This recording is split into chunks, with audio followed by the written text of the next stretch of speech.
जय जय श्री राधे श्याम, जय जय श्री राधे श्याम, जय जय श्री हरिवंश। भक्ति भक्त भगवंत गुरु, चतुर नाम वपु एक, तिनके पद वंदन किए, नासहि विघ्न अनेक।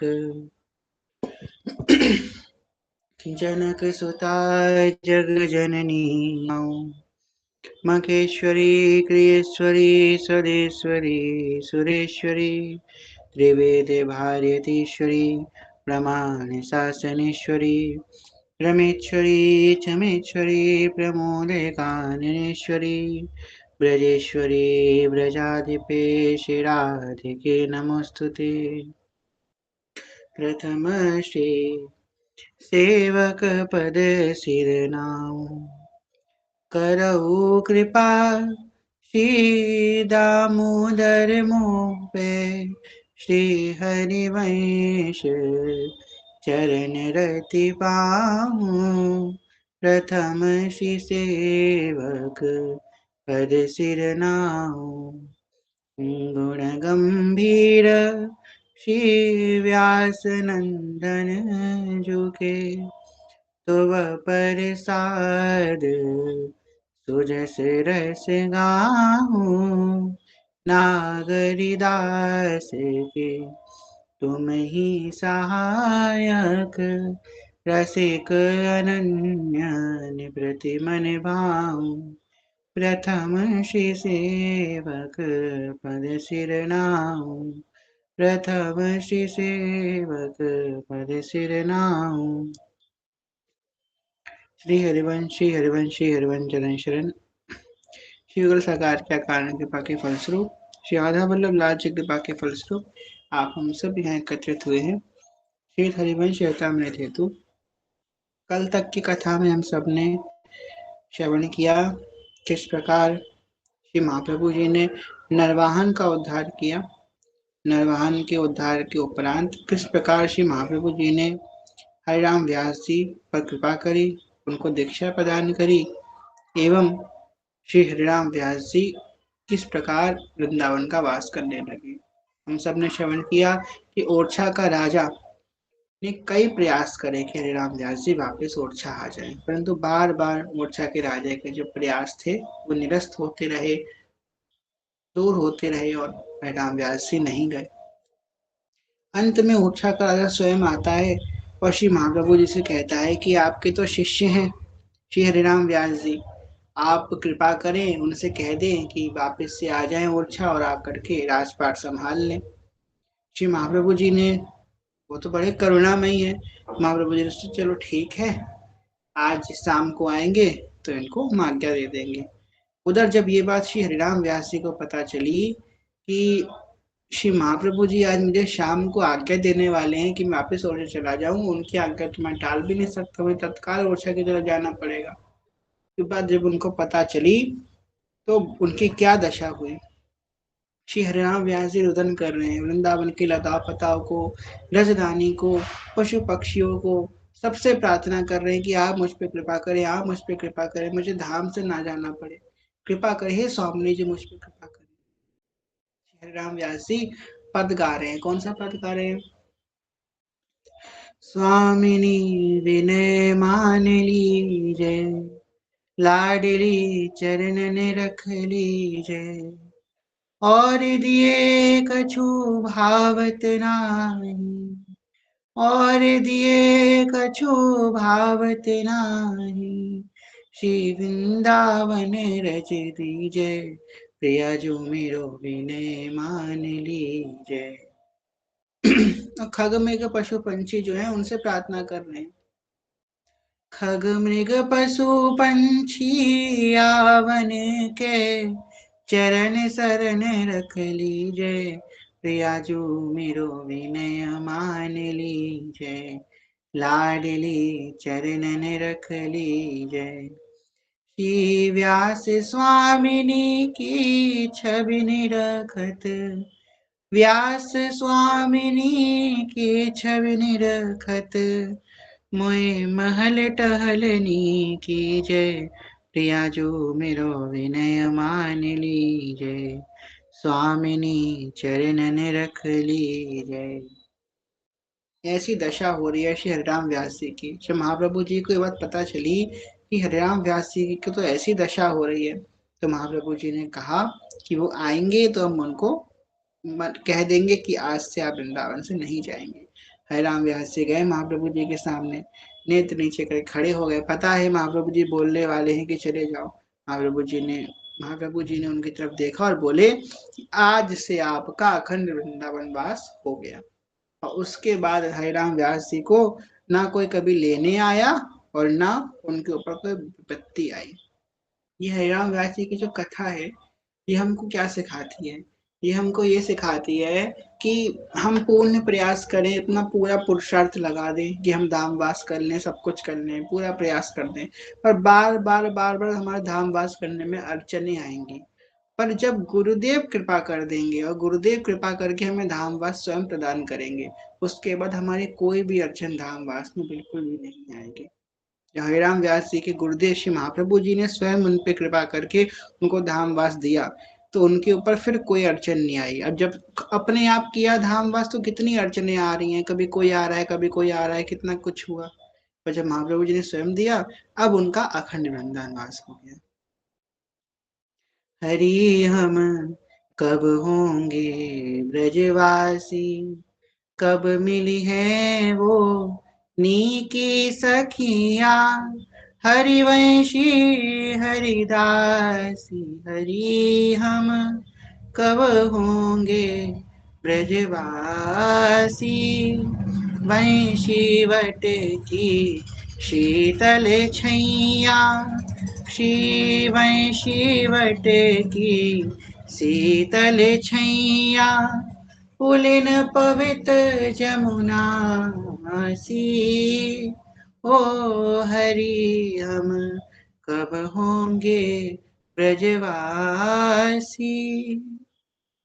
कब मिली हैं वो नीकी सखियां हरिवंशी हरिदासी। बहुत एक सुंदर कथा आती है। एक बार श्री महाप्रभु जी का और श्री स्वामी हरिदास जी का मिलन होता है यमुना जी के पुलिन पे। ये तो उससे अपने कथा श्रवण करेंगे वो वाली, ठीक है। बड़ी सुंदर कथा है। तो हरिदास जी कहते हैं कि एक दिन के राधा वल्लभ लाल जी हमें दे दिए सेवा करने के लिए तो और महाप्रभु जी कहते हैं कि एक दिन के लिए कुंज बिहारी जी हमें दे दिए सेवा करने के लिए। तो एक दूसरे के ठाकुर की सेवा करते हैं एक दिन के लिए। बहुत सुंदर कथा है, आप लोग को श्रवण कराएंगे, हितोत्सव में श्रवण करेंगे। कथा को आगे बढ़ाते हैं। श्री विट्ठल दास जी के चरित्र को आज हम लोग श्रवण करने वाले हैं। उसके पूर्व आज हम लोग पहले एक बार गा चुके हैं, फिर से गाते हैं। बड़ा सुंदर भाव है। श्री वृंदावन धाम का मंगल आप लोगों को हमने ग्रुप में भेजा था, उम्मीद है आप लोगों ने सेव कर लिया होगा। तो सब लोग संग में एक बार वृंदावन का मंगल गाते हैं।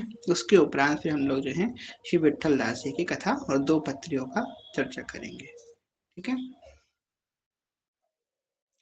श्री वृंदावन धाम की जय। एक मिनट रुकिए, कुछ लोग कह रहे हैं फिर से सेंड कर दे, तो कर देते हैं। एक मिनट रुकिए। ये वृंदावन का जो मंगल है, इसको गाने मात्र से वृंदावन के प्रति प्रेम, वृंदावन के प्रति आसक्तियां, वृंदावन के प्रति समर्पण भाव हमारे हृदय में अपने आप जगने लगता है। ऐसी कृपा है इस वृंदावन के मंगल की।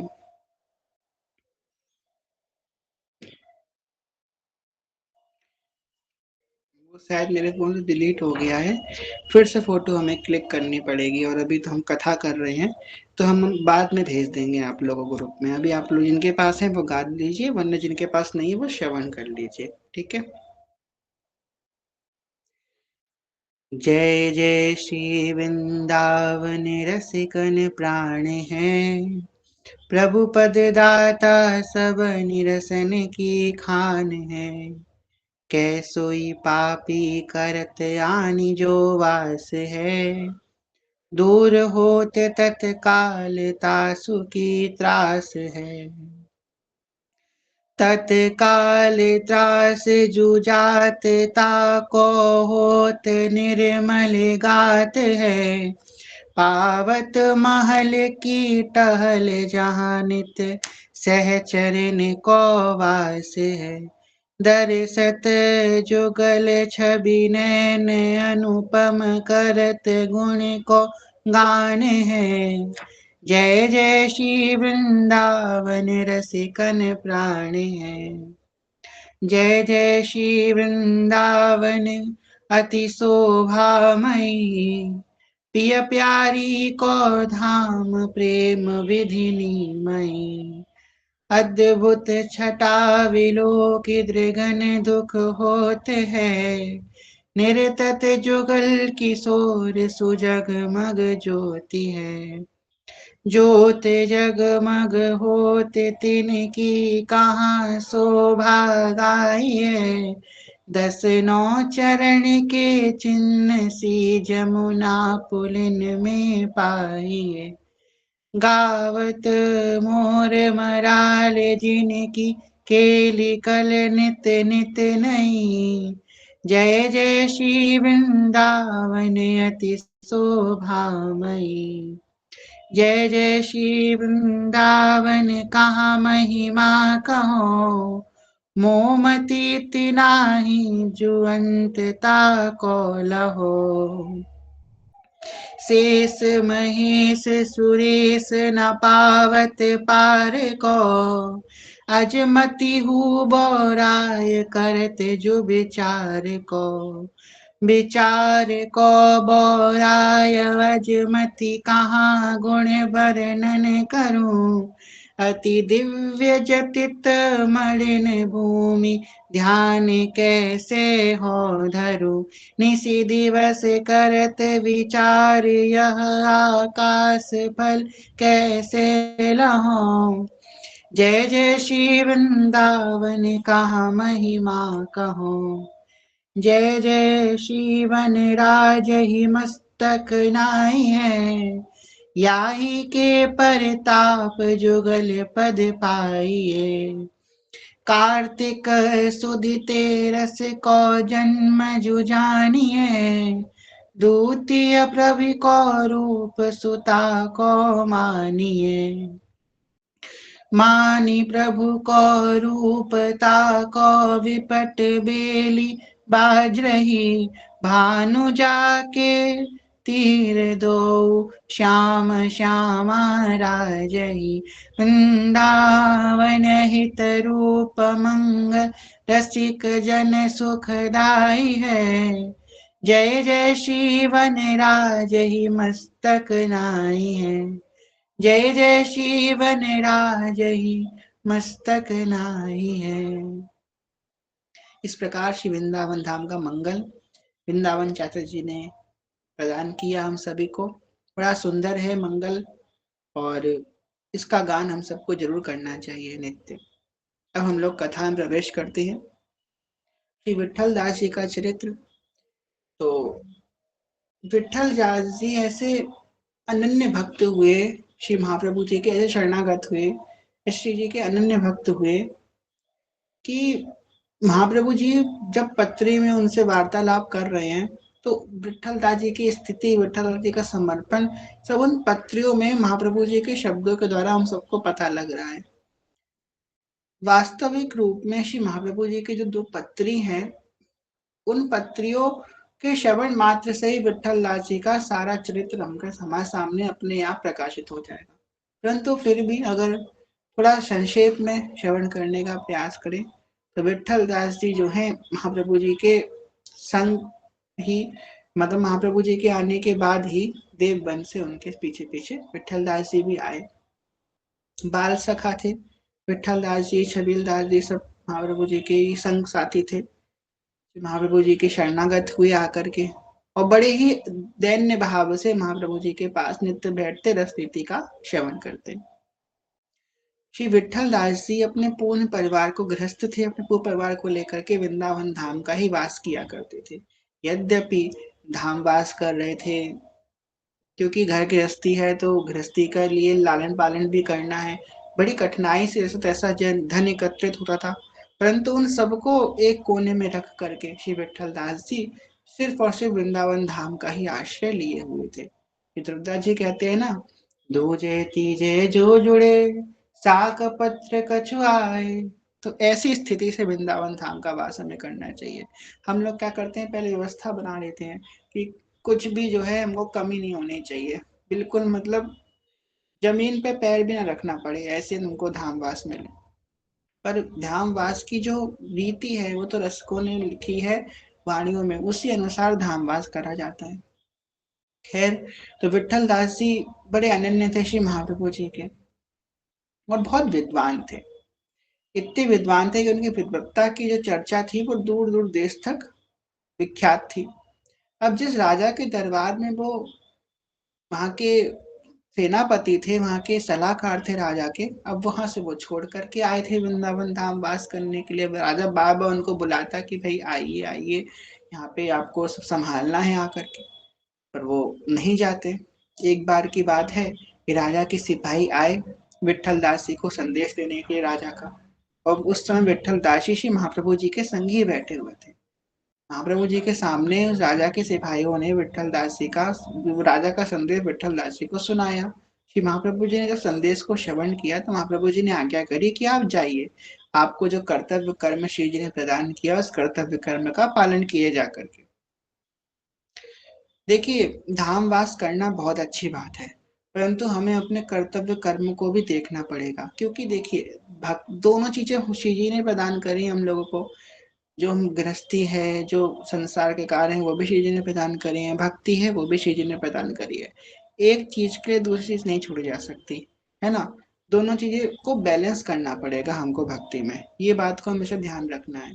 महाप्रभु जी ने आज्ञा क्यों करी, महाप्रभु जी ने आज्ञा करके ये बात स्थापना करी कि दोनों ही कर्तव्य श्री जी के हैं, दोनों ही सेवा श्री जी की है।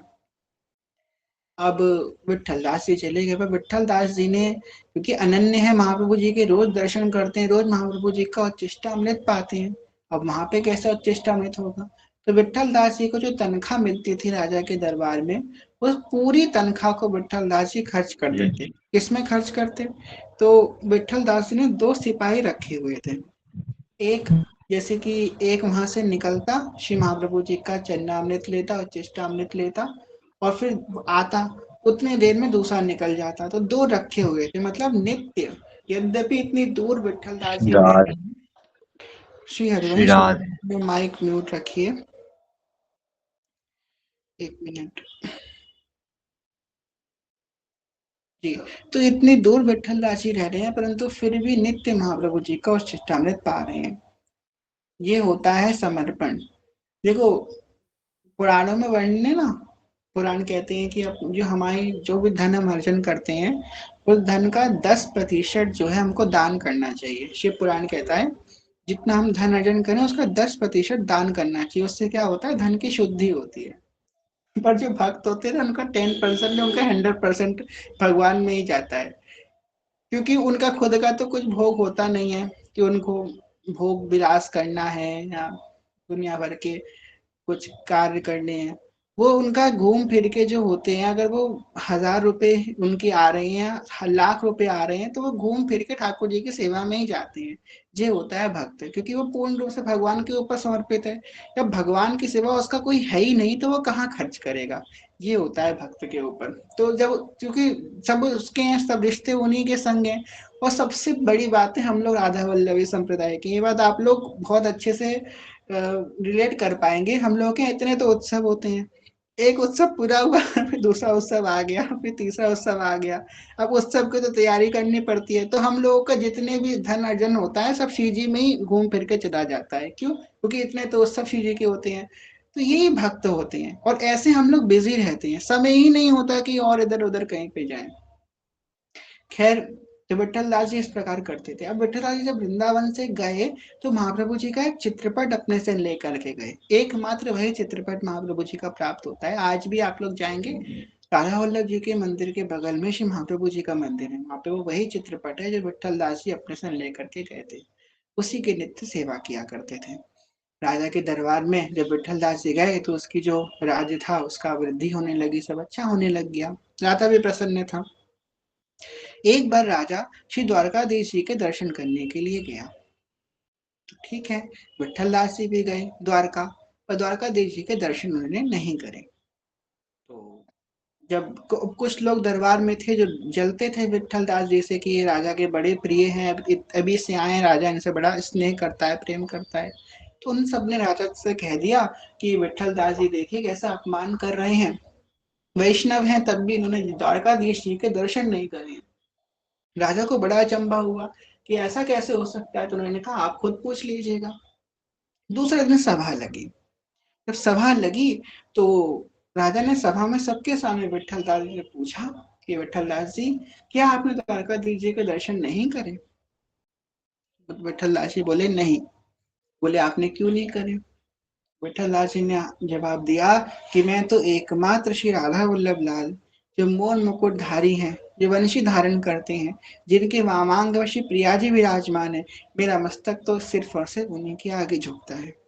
जब ये बात राजा ने सुनी, क्योंकि हर कोई इस रस को नहीं समझ सकता, या रस के तब ही अधिकारी कृपा करें श्री राधा रानी।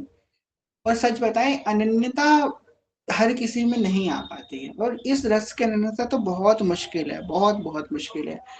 जब हम लोग पढ़ते हैं ना, ये सब पढ़ने और सुनने की बात नहीं है, ब्रह्मेश्वर सुदुरु पदार बिंदु, ये ऐसे ही बातें नहीं है, सत्य है, सच में दुर्लभ है। जब आप सच में वाणियों का श्रवण करेंगे, ऐसे ऐसा एकांतिक रस है वाणियों में, हृदय में परस ही नहीं सकता, और परस गया तो धारण नहीं हो सकता। दो दर्शन हो जाएगा, या इधर उधर मन चला जाएगा, भूल जाएंगे, निकल जाएगा दिमाग से, पर ठहर जाना ये तो उसी हृदय में ठहर सकता है जहाँ पे हित का भाव विराजमान है। तो राजा नहीं समझ पाया। राजा ने बड़ा अपमान किया विट्ठल दास जी का कि अगर सच में आप कहते हैं कि आप ठाकुर जी के अनन्य हैं, तो आप दिखाइए कहाँ है आपके अंदर ठाकुर जी। और विट्ठल दास जी ने अपने हृदय से समस्त सभा के मध्य में वृंदावन धाम सहित श्री राधा लाल को प्रकट किया और सबको उनका दर्शन करवा दिया। ये है अनन्य भक्त की पहचान। अब जब भक्त पे आनी होती है तो भगवान तो बिल्कुल प्रकट होते हैं। जब जब धर्म की जब जब होत धर्म की हानि, तब तब तन धरि प्रकटत आनी, जानी और दूजो नहीं। जब भक्त के ऊपर बात आई तो प्रभु तो जरूर प्रकट होंगे। प्रभु ने प्रकट हुआ, सबने विट्ठल दास जी को प्रणाम किया और सबसे क्षमा मांगी। अब ये घटना जब महाप्रभु जी को पता चली कि ऐसा ऐसा हुआ है, पहला पत्री हम लोग कल श्रवण करेंगे, या दूसरी पत्री श्रवण करते हैं, क्योंकि पहली पत्री थोड़ी विस्तार से करनी पड़ेगी श्रवण, दूसरी पत्री हम लोग श्रवण करते हैं। जब महाप्रभु जी को ये बात पता चली कि विट्ठल दास जी के संग ऐसा ऐसा हुआ है, तो महाप्रभु जी देखिए क्या पत्र में लिख रहे हैं। महाप्रभु जी कह रहे हैं, श्री वृषभाव नंदिनी जयति, जोग लिखतम श्री हरिवंश विट्ठल दास के, कोटि कोटि अपराध मैं खेवी आगले पाछले। जय हो। अब महाप्रभु जी का जो गुरुतत्व था वो जाग उठा। पहली पत्री में आप देखेंगे महाप्रभु जी ने कहा है, तिहारी पहचानते श्यामा जी मुंह को अधिक सुख देते हैं। तो यहाँ पे सेवक, यहाँ पे महाप्रभु जी का गुरुतत्व जाग गया।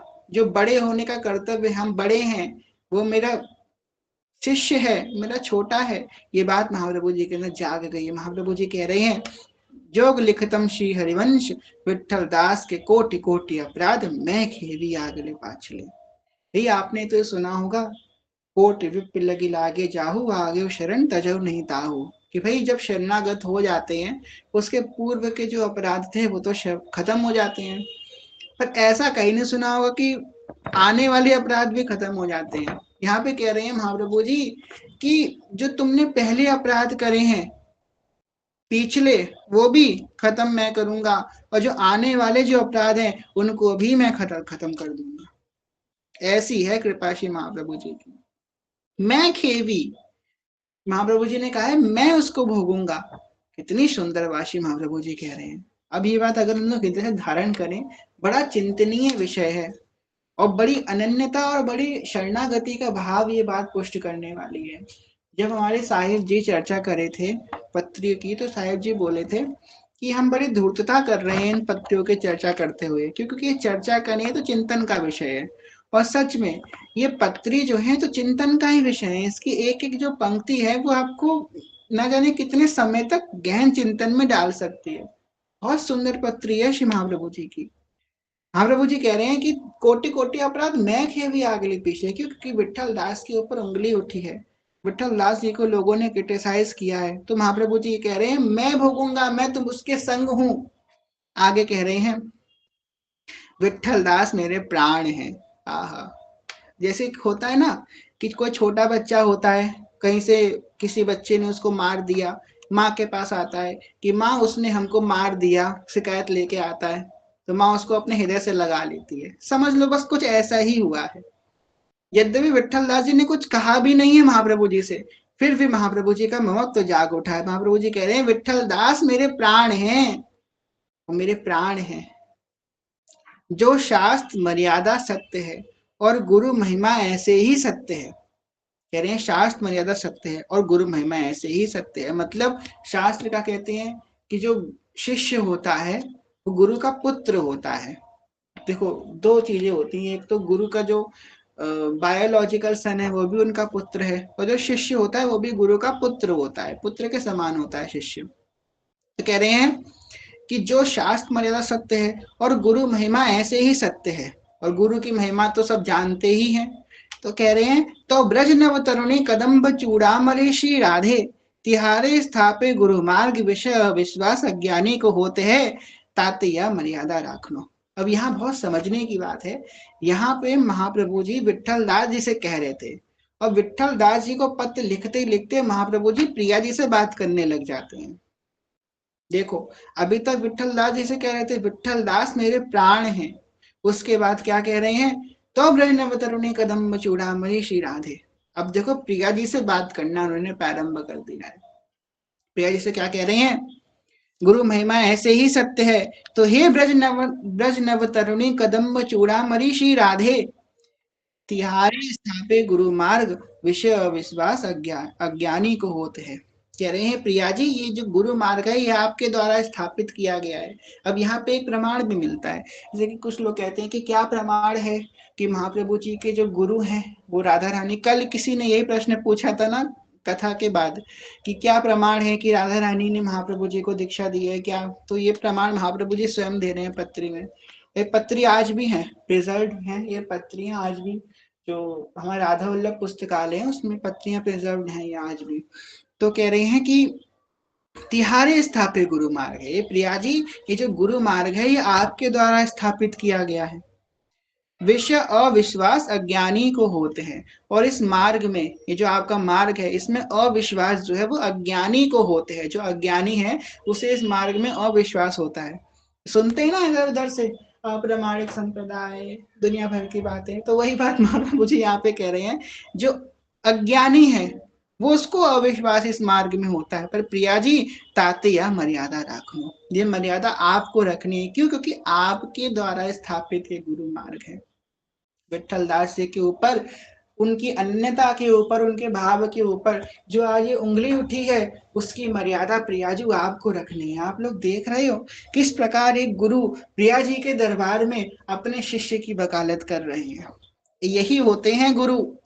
अगर शिष्य कभी गिर जाता है ना, बस कहते हैं ना गुरु नहीं छूटने चाहिए, भले इष्ट को भूल जा पर गुरु को मत भूलो। क्यों? क्योंकि गुरु ही इष्ट को पास लेके जाने वाले हैं। महाप्रभु जी आगे खड़े हो गए, अरे मैं विठल दास के आगे खड़ा हूं, कौन होता है उसको कुछ बोलने वाला, ये होते हैं गुरु। तो प्रिया जी के दरबार में कह रहे हैं ताते यह मर्यादा रखना, आपको रखनी पड़ेगी प्रिया जी मर्यादा। और आगे इतनी सुंदर बात कह रहे हैं, भाई कोई कहे कि ये तो हमारे यहाँ भाव नहीं है, हमारे यहाँ तो ये भाव है कि भाई तुम सुखी रहो। तो यहाँ पे महाप्रभु जी कह रहे हैं तुम दो सफल आनंद बरसो, कि हे जुगल किशोर, हे राधा वल्लभ लाल, आप दोनों आपस में खूब आनंद बरसो, खूब प्रेम करो, परंतु विठल दास को अहोसी चुनो। कह रहे हैं विठल दास पे भी कृपा करो, ऐसा ना हो कि तुम दोनों आपस में प्रिया प्रीतम खूब आनंद करो और तुम विठल दास को भूल जाओ, मेरे शिष्य को भूल जाओ। नहीं, ऐसा काम नहीं चलेगा। कह रहे हैं तुम दो सफल आनंद बरसो, तुम आनंद में खूब बरसो, परंतु विठल दास को अहो सींचनो, मेरे जो शिष्य हैं विठल दास उसको भी आपको देखना पड़ेगा, उसको अहो सींचना पड़ेगा। इस इति दूसरी पत्री की जय श्री राधे। इस प्रकार दूसरी पत्री पूर्ण हुई। अब ये दूसरी पत्री में कितनी कुछ बातें हैं, अगर इसको विस्तार से चर्चा करें तो एक एक लाइन की चर्चा एक एक हफ्ते तक हो सकती है। ऐसा सुंदर सिद्धांत, दर्शन, भक्ति, प्रेम, रस सब कुछ इस पत्री में विराजमान है। तो ये चर्चा का तो विषय है ही नहीं, पहले भी हमने बताया, ये पति तो चिंतन का विषय है। जब कभी भी हमारे हृदय में थोड़ी घबराहट हो कि अरे हमारा पता नहीं क्या होगा, कौन हमको संभालेगा, कौन हमारा पालनहार है, कौन हमारा सेवियर है, कौन हमें बचाएगा, तो महाप्रभु जी कह रहे हैं, विठल दास के कोटि कोटि अपराध, मैं खेवी आग्रह पाछले। वो बैठे हैं हमको बचाने के लिए, बस हम उनके हो जाएं, उसमें हम कच्चाई ना करें। श्री ठाकुर जी कहते हैं ना, दया जुआ चले विश्वास, दृढ़ाऊं प्रीति में, अपने बल ले जाऊं खेच रस रीति में। बस कोई विश्वास मुझे दे, जो विश्वास से मेरी शरण में आता है, मैं उसे उसकी भक्ति बढ़ाऊंगा और अपने बल ले जाऊं खेच रस रीति में। अगर वो रस रीति में नहीं आना चाहेगा तो भी मैं उसे खींच करके रस रीति में ले आऊंगा। परंतु क्या मांग रहे हैं? विश्वास मांग रहे हैं, जो बड़ा आवश्यक है। पता है, हम सबके जीवन में उतार चढ़ाव आते हैं, ये तो मनुष्य का जीवन है, हर किसी के जीवन में उतार चढ़ाव आते हैं। आप बाईसा का जीवन देख लिए, बाईसा के जीवन में उतार चढ़ाव नहीं आए, स्वामी हरदास जी के जीवन में उतार चढ़ाव नहीं आए, श्री महाप्रभु जी के जीवन में उतार चढ़ाव नहीं आए, कि सेवक जी के जीवन, किसके जीवन में नहीं आए? सबके जीवन में उतार चढ़ाव आए। विठल दास जी के जीवन में आए, नवल दास जी के जीवन में आए, सबके जीवन में उतार चढ़ाव आए। और उतार चढ़ाव क्या करते हैं ना, ये हमारे समर्पण खत्म कर देते हैं। जो अविवेकी जन होते हैं उनका समर्पण कम हो जाता है भगवान के प्रति, और वही सबसे बड़ी हानि हो जाती है, विश्वास खत्म हो जाता है। अरे मैंने भगवान की इतनी पूजा करी, मैंने उनसे इतना प्रेम किया, मैंने उनसे इतना आत्मीयता रखी, और भगवान ने मुझे बचाया नहीं, भगवान ने ऐसा नहीं किया। ऐसा कैसा भगवान कर सकते हैं?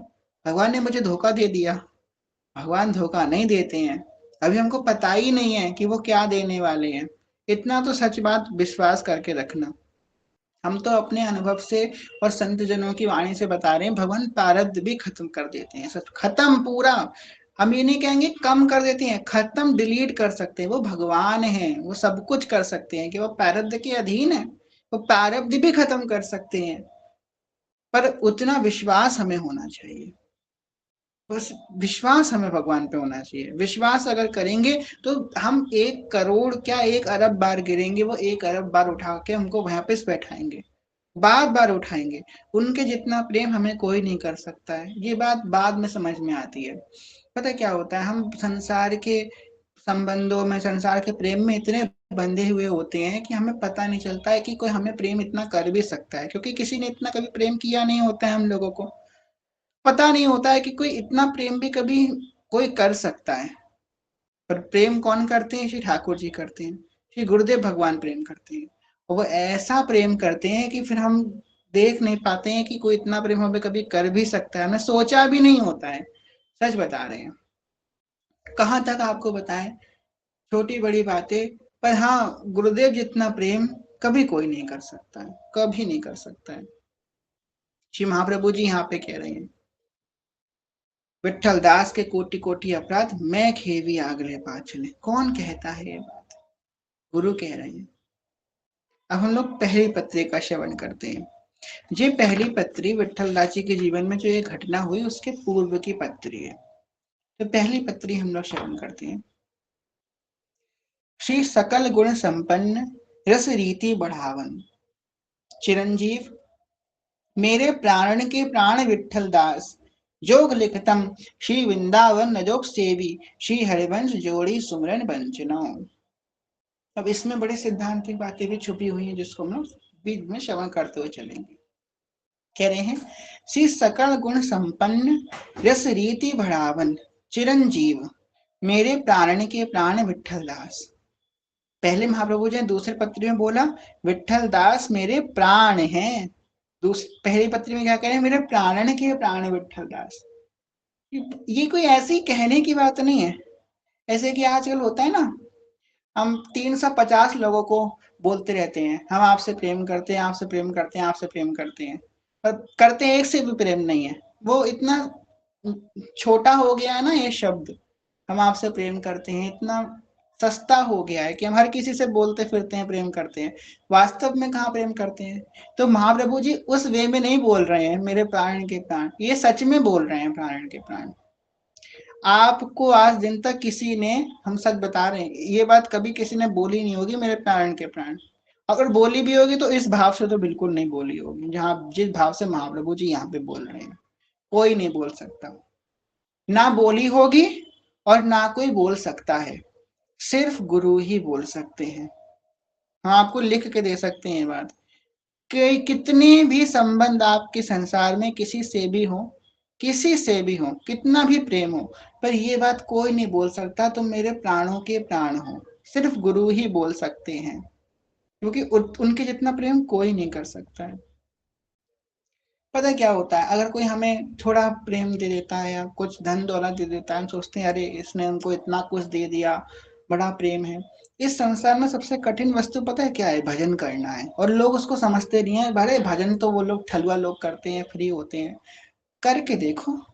अच्छा फ्री लोग करते हैं, हम काउंटर दे रहे हैं, बैठो, और हम तुमको चैलेंज देते हैं, तुम आज 1 लाख नाम जप करो काउंटर से। अरे नानी पर नानी सर नानी याद आ जाएंगी, बैठ के करो तो भजन। तुम कहोगे भैया मैं पत्थर तोड़ लूंगा, मुझसे तुम पहाड़ में सुरंग खुदवा लो, मैं कर लूंगा, पर मैं भजन नहीं कर पाऊंगा, उठ के भाग जाओगे भजन के नाम से। भजन बहुत कठिन चीज है, सबसे कठिन चीज भजन है संसार में। क्यों? कि बाहर के जितने कार्य हैं उसको करने में आपको अपनी समस्त इंद्रियां नहीं लगानी है, पर भजन को करने आपको अपनी समस्त इंद्रियां एकाग्र करके लगानी है। जैसे कि आप रोटी बना रहे हो तो आपके हाथ रोटी बना रहे हैं, आपका मन कुछ सोच रहा है, मुंह से आप गुनगुना रहे हो, कान से कुछ श्रवण कर रहे हो, मुंह में कुछ खा रहे हो, तो सब इंद्रियां अलग अलग जगह लगी हुई हैं।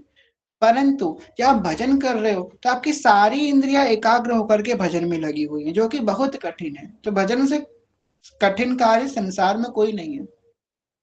गुरु को क्या करते हैं, नाम सुकृत धन अपनी जीवनी, अति हित मानि देत वरदान। जो उनके हृदय में जो मंत्र विराजमान है, गुप्त मंत्र, जो उनके हृदय में नाम विराजमान है, जो उनके हृदय में प्रेम विराजमान है, वो हमको सहज में प्रदान कर देते हैं।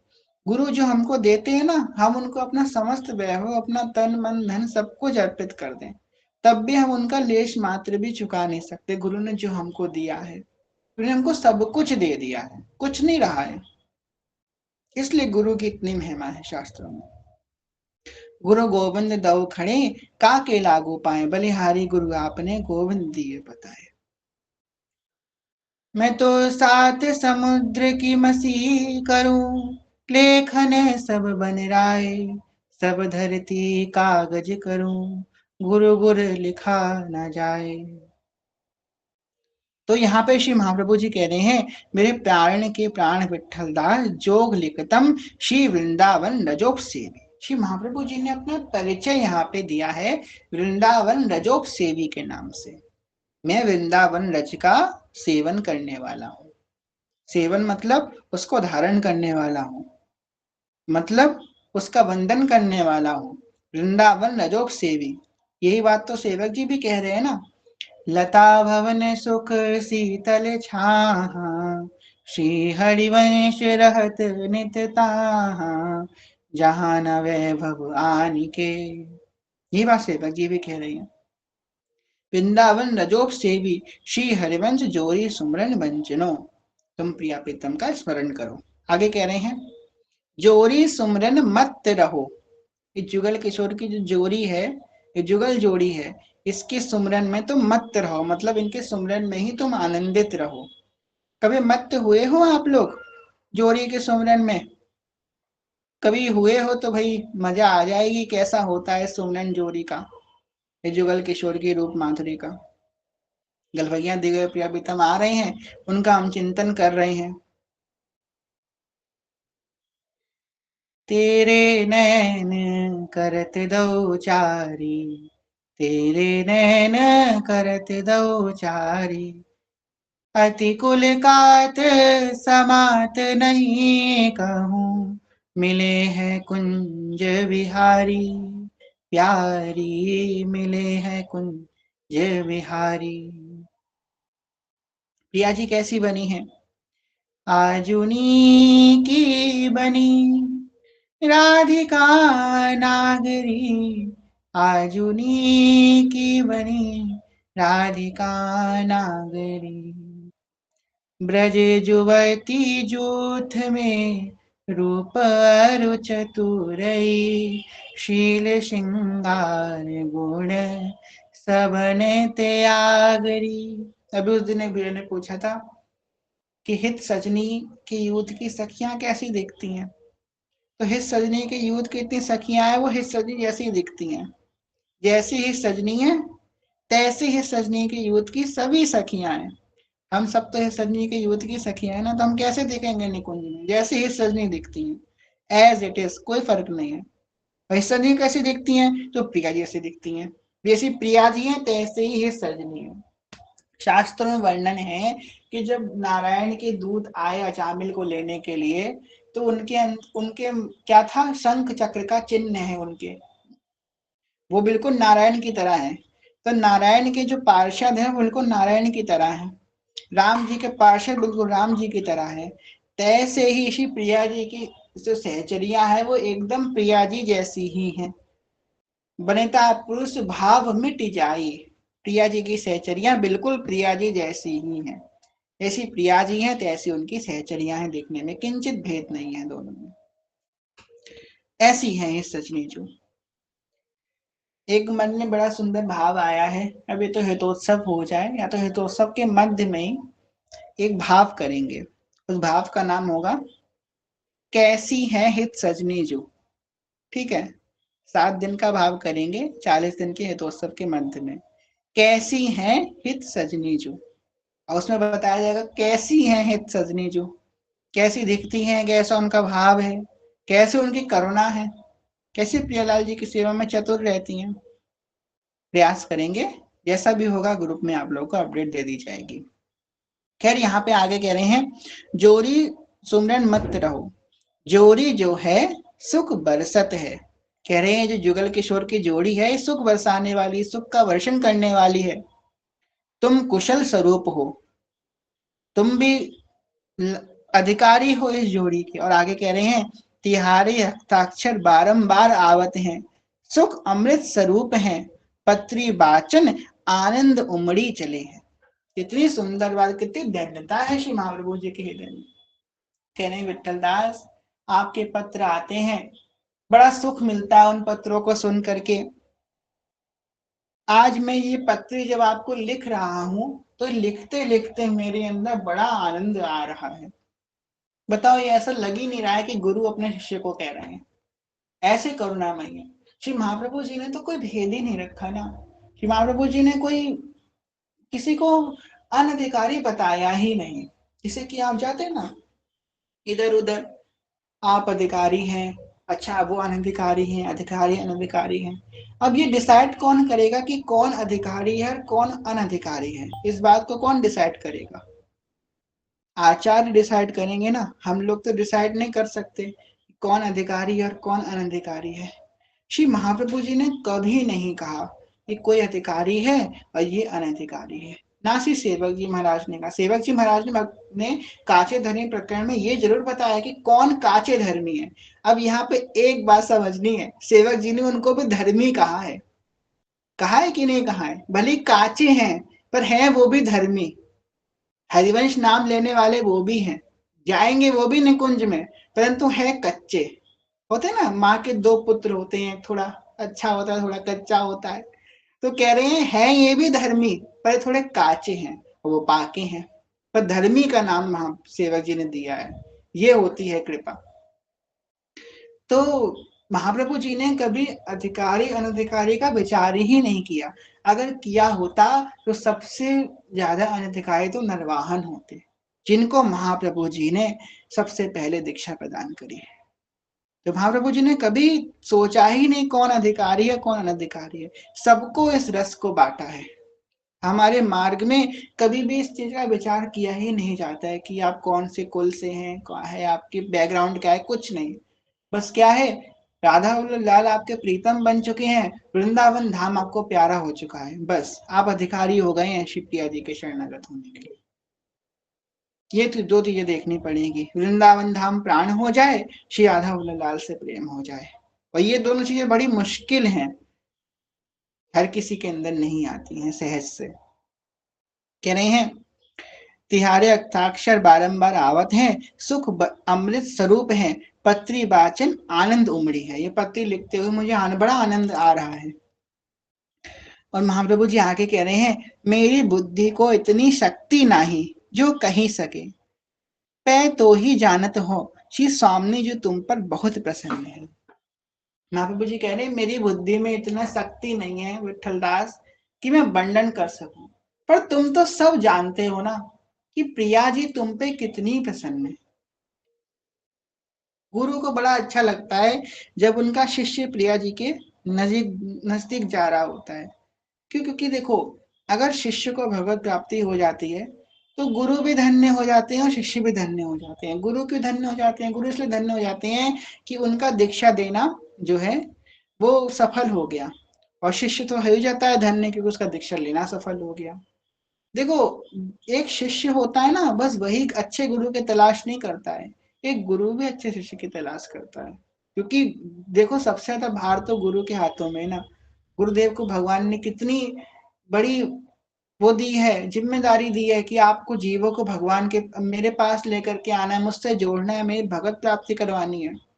तो गुरु तो ऐसे शिष्य को खोजते हैं, बड़े प्रसन्न होते हैं कि जब कोई शिष्य को भगवत प्राप्ति हो जाती है। आपको एक अंदर की बात पता है, एक बार महाराज जी बहुत समय पहले सस्ते में बता रहे थे कि जब भी किसी शिष्य को भगवत प्राप्ति होती है, भले वो दुनिया के किसी भी कोने में, अंटार्कटिका में भी बैठा हो वो शिष्य, कहीं भी पूरे ब्रह्मांड में हो, किसी भी शिष्य को भगवत प्राप्ति होती है तो अपने आप गुरु को पता लग जाता है कि मेरा वो शिष्य अमुक जगह है, उस शिष्य को आज भगवान की प्राप्ति हो गई है। अपने आप गुरु को पता लग जाता है, क्योंकि गुरु ही तो है ना संबंध जोड़ने वाले भगवान के संग। यहाँ पे कह रहे हैं, मेरी बुद्धि को इतनी शक्ति नहीं जो कही सके, पर तो ही तो सब जानत हो। यहाँ पे कहने का भाव ये है कि जब स्थिति ऐसी आ जाती है तो गुरु के मन की जो बात होती है वो शिष्य अपने आप समझने लग जाते हैं। ये बात हम लोग देखते हैं नाभा जी के चरित्र में। श्री नाभा जी महाराज अग्र स्वामी जी के मन की बात अपने आप जान गए। अग्र स्वामी जी बड़े प्रसन्न हुए, उन्होंने उनको आज्ञा करी कि आप भक्तमाला जी की रचना करें आदि। तो गुरु के मन की जो बात है वो शिष्य अपने आप जान जाए, यही बात से महाप्रभु जी यहाँ पे कह रहे हैं कि तुम तो सब जानत हो। वो जानते हैं कि वो उनके मन की सब बात जान रहे हैं। तुम तो सब जानत हो, श्री स्वामी जो तुम पे बहुत प्रसन्न है। श्री स्वामी जो प्रिया जी तुम पे बड़ी प्रसन्न है। हम कहाँ आशीर्वाद दें, हम तुम्हें क्या आशीर्वाद दें जब प्रिया जी ही तुम पे इतनी प्रसन्न है, तुम्हें क्या आशीर्वाद दें। हम यही आशीर्वाद देते हैं कि तिहारो आयुष बढ़े, तिहारी सकल सुख संपत्ति भरे। तुम आयुष्मान रहो, तुम्हारी सकल सुख संपत्ति भरे। सुख संपत्ति मतलब तुम्हारा प्रेम प्रिया प्रीतम से भरे। तिहारे मन को मनोरथ पूर्ण होए, तुम्हारे मन में जो कुछ इच्छाएं हैं वो समस्त इच्छाएं पूर्ण होए। हम नेत्र सुख देखें। ऐसा लग रहा है ना सुन सुन के कि कोई माँ अपने बालक को दुलार रही है, ये बातें सुन सुन के कि महाप्रभु जी विठल दास जी उनके पास बैठे, महाप्रभु जी उनको दुलार कर रहे हैं और हम लोग सुन रहे हैं कैसे दुलार किया जा रहा है। कभी हम लोग भी इस लायक बनेंगे कि ऐसे महाप्रभु जी हम सबको भी दुलार करेंगे। कह रहे हैं तिहारे मन को मनोरथ पूर्ण होए और हम नेत्रन सुख देखें। जो बड़े होते हैं वो यही तो चाहते हैं ना कि जो छोटे हैं हमसे वो सुखी रहें, और उनको सुखी रहते रहते हम अपनी आंखों से देखें। वो सुखी हैं और हम उनको देखें सुखी रहते हुए, यही उनका सुख होता है कि जो छोटे हैं हमसे वो सुखी रहें और हम उनको देखते रहें। हाँ, ये सुखी हैं तो उनका हृदय शीतल रहता है। यही सखियों का भाव रहता है। सखियां जो हैं, प्रियालाल सुखी रहते हैं तो उनको देख देख के वो सुखी रहती हैं। यही सखियों का आहार है। जब प्रियालाल भोजन करते हैं तो सखियां उनको देखती है ना तो उनका पेट अपने आप भर जाता है। उन्होंने पा लिया तो उनका पेट भर गया। उन्होंने श्रृंगार कर लिया तो वो सुंदर लगने लग गई। सखियां श्रृंगार नहीं करती हैं। प्रिया जी श्रृंगार करके श्रृंगार कक्ष से बाहर निकलती हैं। प्रिया जी के श्रृंगार को देखकर सखियां इतनी प्रसन्न हो जाती हैं कि उनके मुख पे अपने आप श्रृंगार हो जाता है। सोचो कितनी ज्यादा प्रसन्न हो जाती होंगी कि श्रृंगार अपने आप हो जाता है। हम लोग देखते हैं ना, लोक व्यवहार में देखते हैं, कोई बहुत ज्यादा खुश होता है, बहुत खुश होता है तो उसके मुख पे चमक आ जाती है। ये तो आप संसार में भी देख लेते होंगे। और निकुंज में तो अद्भुत खुशी है। तो इतनी खुश हो जाती हैं सखियां कि वो उनका श्रृंगार अपने आप प्रिया जी को देखते ही हो जाता है। वही बात यहाँ पे कह रहे हैं कि तिहारे मन को मनोरथ पूर्ण हुए और हम नेत्र सुख देखें, यही मेरा आशीर्वाद है, हमारी भेंट यही है। आगे कह रहे हैं, यहाँ की काहू बात की चिंता मत करो। विठल दास तुम चिंता मत करना कि यहाँ पे कुछ दिक्कत होगी, यहाँ की कोई बात की चिंता मत करना। आगे इतनी सुंदर बात श्री महाप्रभु जी कह रहे हैं, तेरी पहचानते मोको श्री श्यामाजू बहुत सुख देते हैं। बड़ी विलक्षण बात, हमने आज दिन तक कहीं भी ये बात नहीं श्रवण करी, ना कभी सुनी, ना कभी पढ़ी कि ये गुरु कोई ऐसी बात कह रहे हैं। महाप्रभु जी कह रहे हैं कि तिहारी पहचानती मोको श्यामाजू अधिक सुख देते हैं। तुम मेरे शिष्य हो, इस नाते से श्री प्रिया जी मुझे सुख दे रही हैं। ये बात श्री महाप्रभु जी बोल रहे हैं। ऐसे अहोभाग्य हैं उस शिष्य के, जिस शिष्य के लिए गुरु ऐसी बात बोल रहे हैं। उनका शिष्यत्व तो जो है वो पूर्ण हो गया, सफल हो गया उनका शिष्य होना, कि गुरुदेव ने ये बात बोल दी कि तुम्हारी पहचानते श्यामा जो मोको सुख देते हैं। जय हो। जबकि ये तो शिष्य बोलता है ना कि गुरु आपकी पहचानते श्यामा जो मुझे सुख देते हैं, पर यहाँ पे महाप्रभु जी बोल रहे हैं, इतने उदार हैं। अति उदार विवि सुंदर सुरत सूर सुकुमार। महाप्रभु जी अत्यंत उदार है। अगर महाप्रभु जी प्रकट होकर के इस रसरीति का विस्तार ना करते, 84 जी ना गाते, अष्टयाम ना कहते, तो आज क्या हम लोगों को ये रस प्राप्त होता ना? हम लोग भी आश्चर्य भाव में रह रहे होते। ये सहचरी भाव तो प्रकट ही ना होता ना अगर महाप्रभु जी इस रस को ना गाते, कि एकमात्र सहचरी भाव के दाता श्री महाप्रभु जी हैं। अगर वो ना गाते तो कैसे हमें इस रस की प्राप्ति होती? उन्होंने उदार भाव से इस रस का संपूर्ण विस्तार किया है, कर रहे थे, कर रहे हैं और करते रहेंगे। ना जाने असंख्य जीव उनके नाम के प्रभाव से तर गए, अभी तर रहे हैं और आगे भी तरते रहेंगे। चंद्र मिटे दिनकर मिटे, मिटे त्रिगुण विस्तार, दड़वत श्री हरिवंश को मिटे नित्य विहार। नित्य विहार कभी भी खत्म नहीं हो सकता। कहनु ना परत है महाप्रलय की पौन, कह रहे हैं कि महाप्रलय भी वृंदावन धाम में प्रवेश नहीं कर सकती। यह ऐसा दिव्य अलौकिक धाम है श्री प्रिया जी का। तिहारी पहचानते श्यामाजू मोको अधिक सुख देते हैं। कितनी आत्मीय भाव है, कितना आंतरिक भाव है श्री महाप्रभु जी कह रहे हैं। आगे कह रहे हैं, तुम लेखे हो 10 दिन में आओगे, सोई आशा प्राण रहे।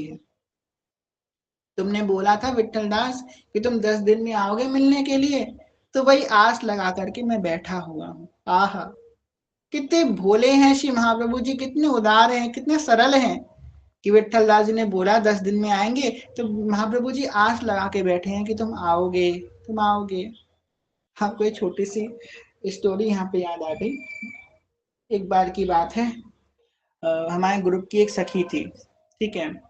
हम वृंदावन गए थे, हमको गए हुए 6-7 महीने हो गए थे, बहुत समय हो गया था, वापस वृंदावन नहीं गए थे। तो हमारे ग्रुप की एक सखी थी, वो जय जय के पास गई और जय जय से बोली कि युवराज जी ने हमको भेजा है आपके पास, और जो है तो ऐसे ऐसे हम आए हैं आपका दर्शन करने के लिए। तो जय जय बोले उससे बात करवाना मेरी जरा। तो जय जय ने हमें कॉल किया और जय जय हमसे बोले कि तुम आए नहीं बड़े दिनों से। हमने कि हाँ जय जय आएंगे, आप कृपा करिए। बोले आ जाओ ना। हाँ, वो क्या बताएं, उन्होंने जब बोला ना आ जाओ ना, ऐसा लगा कि वो सच इतना हृदय से पुकार रहे हैं हमें, इतनी हृदय से बुला रहे हैं। उन्होंने बोला आ जाओ ना। हमने कि आएंगे आएंगे, बिल्कुल आएंगे, आप बस कृपा करें। बोले अब तो तुम बस जल्दी से आ जाओ। इतना प्रेम से जय जी ने उसके बाद तो कभी नहीं पुकारा, सच बता रहे हैं। इतना प्रेम से जय जी ने बोला अब तो बस तुम जल्दी से आ जाओ, बस जल्दी से आ जाओ। इतना सच बता रहे हैं। हृदय भर आया था उस समय। हम सोच रहे कैसे जाएं कैसे जाएं। हमने किसी को बताया भी नहीं घर में, हमने कि ठीक है चलो। उसके 2 या 3 दिन बाद क्या हुआ, हम सो रहे थे और सोते सोते हमारी कंठी टूट गई। जब हमारी कंठी टूट गई, अब हमारे पास एक्स्ट्रा कंठी भी नहीं थी जो हम धारण कर सके। अब तो हम विदिन, जय जय ने बोला जल्दी आ जाओ, और 3 दिन के अंदर जय जय के सामने जाकर के खड़े हो गए। ऐसी कृपा है जय जय की, देख लो। तो जब गुरु याद करते हैं ना, तो प्रिया जी को व्यवस्था बनानी पड़ती है। अगर गुरु ने एक बात बोल दिया कि भाई प्रिया जी, जे आई मेरा शरणागत है, इसको स्वीकार कर लो, प्रिया जी खुद आएंगी चुन्नी लेकर के, आपको उड़ा करके निकुंज में लेकर के जाएंगी। ये गुरु के ऊपर है, गुरु अगर चाहे तो सब कुछ हो सकता है। ये जो बात यहाँ पे महाप्रभु जी बोलते हैं ना, जब जब हम पत्री पढ़ते हैं कि तुम लिखे हो 10 दिन में आओगे, सोई ऐसा प्राण रहे हैं, ये बात जब जब हम पढ़ते हैं तो हमको वो घटना याद आती है जब जय जय ने हमसे बोला था आ जाओ ना। हमको अभी भी वो शब्द उनके कान में गूंजते हैं। श्यामाजू बेग ले आवे, श्यामाजू बेग ले आवे, तुम्हें जल्दी ले आवे, हे राधा रानी इसको जल्दी यहाँ पे ले आओ। महाप्रभु जी ये बोल रहे हैं, आ जाओ ना विठल दास, हे राधा रानी इस विठल को जल्दी से मेरे पास ले आओ। ये बात महाप्रभु जी बोल रहे हैं। कह रहे हैं चिरंजीव कृष्ण दास को जोरी प्रसन्न है। कह रहे हैं श्याम बंदनी बिहार चंदन लेना। अब यहाँ बड़ी सिद्धांतिक बात यहाँ पे कही है कि महाप्रभु जी ने आज्ञा दी है विठल दास जी को कि श्याम बंदनी बिहार चंदन लेना। श्याम बंदनी मतलब वृंदावन की रजरानी, और बिहार चंदन लेना मतलब ये जो चंदन है, प्रिया जी का प्रसादी चंदन है, इसका तिलक करो, एवं ये वृंदावन की जो रज है इसका तिलक करो। तो हमारे संप्रदाय में या तो रज का तिलक होता है या तो पीले रंग के चंदन का तिलक होता है। तो ये महाप्रभु जी की आज्ञा है पत्री में। हम कह रहे ना श्याम बंदनी बिहार चंदन लेनो, नाद कुल में रज का तिलक होता है, बिंदु कुल में चंदन का तिलक होता है। अब चंदन 2 प्रकार के होती, क्योंकि यहाँ पे पीला चंदन तो बोला नहीं है महाप्रभु जी ने। तो चंदन 2 होते हैं, एक तो लाल चंदन होता है, एक पीला चंदन होता है। तो हमारे जो राधा वल्लभ लाल है उनकी सेवा में दोनों चंदन यूज होते हैं। लाल चंदन भी यूज होता है, आपने देखा होगा ना, राधा वल्लभ जी के पैरों में जो महावर लगता है वो लाल चंदन से लगाया जाता है, कभी रोली से कभी लाल चंदन से। तो वो लाल चंदन जो है, कई जो बिंदु कुल के आचार्य हैं वो लाल चंदन धारण करते हैं, कई पीला चंदन धारण करते हैं। तो वही जो महाप्रभु जी ने आके यहाँ पे दी है, श्याम बंदनी बिहार चंदन लेना। श्याम बंदनी मतलब रजरानी, और ये चंदन मतलब चंदन का टीका तुम धारण करो। आगे कह रहे हैं श्री कृष्ण दासी मनोहारी को जोरी सुमरन बंचनो, गोविंद दास संत दास को दंडौत, गंगू मेधा को कृष्ण सुमरन बंचनो, कृष्ण दास मोहन दास को कृष्ण सुमरन, रंगा को दंडौत, बनवाले धर्मशाला को कृष्ण सुमरन बंचनो। ये पिछली पहली पत्री की हृदय शेखरिवंश। इस प्रकार महाप्रभु जी ने 2 बड़े सुंदर पत्र श्री विठल दास जी को लिखे हैं। ये भी महाप्रभु जी की वाणी का ही हिस्सा है। दोनों पत्र बड़े ही आत्मीय है, बड़े ही गहरे हैं। आप लोग जब कभी समय मिला करे, अब केली कुंज ऐप में तो उपलब्ध है महाप्रभु जी के 2 पत्र, खोल करके पढ़ लिया कीजिए। हृदय में आपकी शीतलता ऐसी उत्पन्न होगी कि ऐसे आचार्य हैं। एक दिन कभी कभी बैठते हैं ना, सोचते हैं कि कहाँ बात बन गई, है ना, कहाँ बात बन गई यार। ना जानते थे वृंदावन को, ना राधा वल्लभ लाल को जानते थे, ना हरिवंश नाम को जानते थे, कैसे कैसे कहाँ कहाँ पहुंच गए और आज यहाँ बैठ गए, कहाँ से कहाँ पहुंच गए। जो व्यक्ति हित को नहीं जानता था वो हित शरण बन गया। इससे बड़ा प्रमाण हम आपको और कुछ नहीं दे सकते हैं, सच बता रहे हैं। हम हित का मतलब भी नहीं जानते थे। हम क्या, हमारी 7 पुस्तों में भी कोई हित का मतलब भी नहीं जानता था, और हम हित शरण बन गए। आपको हम ये अपने जीवन से बता रहे हैं, और किसी को क्या ही देखोगे आप। बस एक बात को ध्यान रखना, आपको सच बताएं, हम किसी लायक नहीं थे। हम हित का मतलब भी नहीं जानते थे, और हम ऐसी श्री ने ऐसी जगह पहुंचा दिया। बस हम एक बात हमेशा याद रखना, हरिवंश नाम बिसरे न छिन, श्री हरिवंश सहाय भल, हरिवंश भरोसे भय निडर, नित गर्जत हरिवंश भल। कह रहे हैं हानि हरिवंश नाम अंतर पड़े, सबसे बड़ी हानि हरिवंश नाम छूटे ना। इस हरिवंश नाम को अपना प्राण जीवन धन आप बस बना लीजिए, फिर आप देखते रहिए क्या क्या हो रहा है। आप निश्चिंत हो जाइए, आप बस बैठ करके अपने हाथ को क्रॉस करके बैठ जाइए और अब बस आप देखिए। कुछ कुछ चीजें होती है ना कि भाई हमारे ग्रुप में ऐसी सखियां आई हैं जो मतलब कहाँ थी और आज कहाँ पहुंच गई, सिर्फ और सिर्फ इस नाम के प्रभाव से। और किसी की हम क्या बोले, हम तो अपनी बता रहे हैं आपको, कहाँ से कहाँ इस नाम ने हमको पहुंचा दिया। अभी भी आगे पहुंचना बहुत शेष बाकी है, पर आपको सच बताइए, नाम प्रेम मूल यह नाम है। बस इस नाम को आप पकड़ लो। कुछ कुछ चीजें होती है ना, हम हार चुके यार, ये काम कर करके हो ही नहीं रहा है, थक गए, हार गए इस काम से। हो गए ना, तुमने अपना पुरुषार्थ लगा लिया ना, ठीक हो गया। ठीक, अब हमको थोड़ा समय दे दो, हम थोड़ा हेल्प करें आपकी। हाँ बताओ क्या हेल्प करनी है। हाँ, महाप्रभु जी के सामने जाओ, महाप्रभु जी से बोलो, महाप्रभु जी मैंने जितना दिमाग लगाना था, ताकत लगानी थी, मैंने लगा ली। आज से मैं ये आपके हाथ में सौंप रहा हूँ। अब आप जानिए, अगर करना है तो कर दीजिए, नहीं करना हो तो ना कीजिए। मैं तो आपके नाम के संग प्रसन्न हूँ। और फिर आप देखिए क्या होता है। जो काम आप इतना परेशान थे, वो ऐसे चुटकी बजा के होगा, चुटकी बजा के। आप हक्के बक्के रह जाओगे कि कहाँ से ये हो गया, कहाँ से हो गया, मैं इतना दिमाग लगा लिया था, हो ही नहीं रहा था, कहाँ से कहाँ पहुंच गए हम। जो आपने सोचा भी नहीं होगा, वो स्थिति आपके अंदर अपने आप प्रकट हो जाएंगी, जो आपने सोचा भी नहीं होगा। एक बात हम आपको बताते हैं, जो हम नए नए भक्ति मार्ग में आए थे, तो हमें पता नहीं था कि जेठ नाम का कोई महीना होता है। हाँ, आपको सोचिए हम किस कहाँ थे, हमें ये तक नहीं पता कि जेठ नाम का कोई महीना होता है। क्योंकि कॉन्वेंट स्कूल में हमें पढ़ाई हुई थी, जनवरी फरवरी हम पढ़े थे, जेठ वैसाख आषाढ़ तो पढ़े नहीं थे हम। तो हमको पता नहीं था कि जेठ का कोई महीना होता है।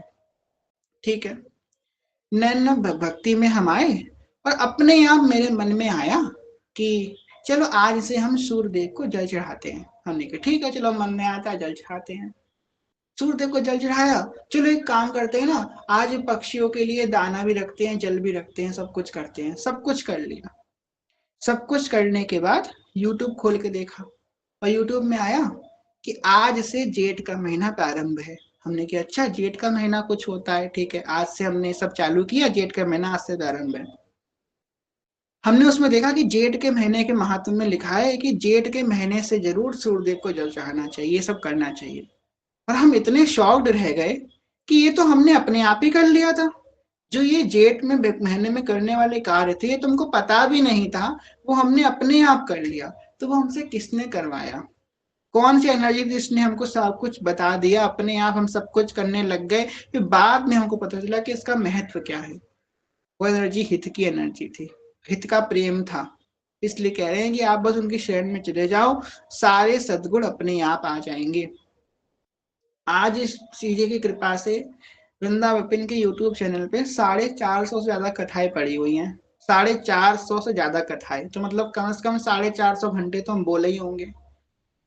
हम आपको बताएं, हमारे परिवार वालों से आप पूछेगा, हम इतने ज्यादा मतलब इंट्रोवर्ट थे, हम एक शब्द भी नहीं बोल पाते थे लोगों के सामने, हमें बोलना भी नहीं आता था। हम जब छोटे थे तो बिल्कुल नहीं बोल पाते थे, और बड़े हो गए तब भी हम ना कुछ बोल पाते थे, ना वाणी का रास्ता, कुछ नहीं था। पता नहीं कहाँ से ये आया, कितना कहाँ से कथा हुई, सब सब कुछ हो गया। हम बस आपसे इतना कहेंगे कि सब कुछ जो हुआ, सिर्फ और सिर्फ 4 अक्षर के नाम की कृपा से हुआ। आज आप पूछेंगे कैसे हुआ, हम ये बोलेंगे यही से हुआ। आज से 10 साल बाद आप पूछेंगे कैसे हुआ, तो हम ये भी कहेंगे 4 अक्षर के नाम की कृपा से। जय श्री हित हरिवंश। चलिए आज के भाव को ही विश्राम करते हैं। कल से हम लोग दो कल एक दिन हम लोग जो है सेवक वाणी जी की चर्चा करेंगे। 18 तारीख से तो हितोत्सव प्रारंभ ही है। आज के भाव को, आज के सत्संग को यही विश्राम करते हैं। कहने सुनने में कोई भूल चूक क्षमा करेगा। आप सभी से प्रेम में, ज्ञान में, भक्ति में बहुत छोटे हैं, कोई भूल चूक क्षमा करेगा। सभी के चंद्र प्रणाम।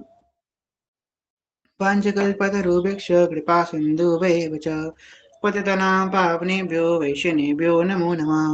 जय जय श्री नवनिवेद निकुंज विलासी श्री राधा वल्लभ लाल की जय। महाप्रभु श्री हरिवंश जो महाराज की जय। श्री सेवक जो महाराज की जय। समस्त सहचरी वृंद की जय। श्री वृंदावन धाम की जय। श्री यमुना रस रानी की जय। समस्त संत हरि भक्तन की जय। श्री सदगुरुदेव भगवान की जय। श्री राधा गुरुदेव भगवान की जय। हरिवंश वंश की जय। जय जय श्री राधे श्याम। जय जय श्री राधे श्याम। जय जय श्री राधे श्याम। जय श्री हरिवंश। श्री हरिवंश श्री हरिवंश श्री हरिवंश चरण शरण। आप सभी प्रेम से लिख लीजिए श्री हरिवंश चरण शरण श्री हरिवंश चरण शरण श्री हरिवंश चरण शरण। जय श्री हरिवंश। तो आप में से किसी को कोई प्रश्न है तो हैंड रेज कर सकते हैं या तो कमेंट बॉक्स में लिख सकते हैं, अन्यथा फिर हम लोग कथा को विश्राम करते हैं, आज के सत्र को यहीं पे पूर्ण करते हैं।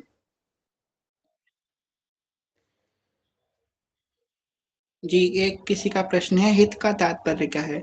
तो हित का मतलब है प्रेम। हित का तात्पर्य है प्रेम। प्रेम ही का मतलब है हित और हित का मतलब प्रेम है। ठीक है। जब महाप्रभु जी को जब श्री जी ने निज मंत्र प्रदान किया तो निज मंत्र प्रदान करते समय महाप्रभु जी को हित की उपाधि दी। तो हित का मतलब आप प्रेम स्वरूप हैं। तो आज भी परंपरा में आता है कि जब निज मंत्र प्राप्त हो जाता है तो हित की छाप दी जाती है आपको निज मंत्र के संग। तो प्रिया जी ने जब हित की छाप दी महाप्रभु जी को तो वही परंपरा आज भी चल रही है। तो ऐसा होता है। श्री हरिवंश दिव्या सखी, आपका क्या प्रश्न है?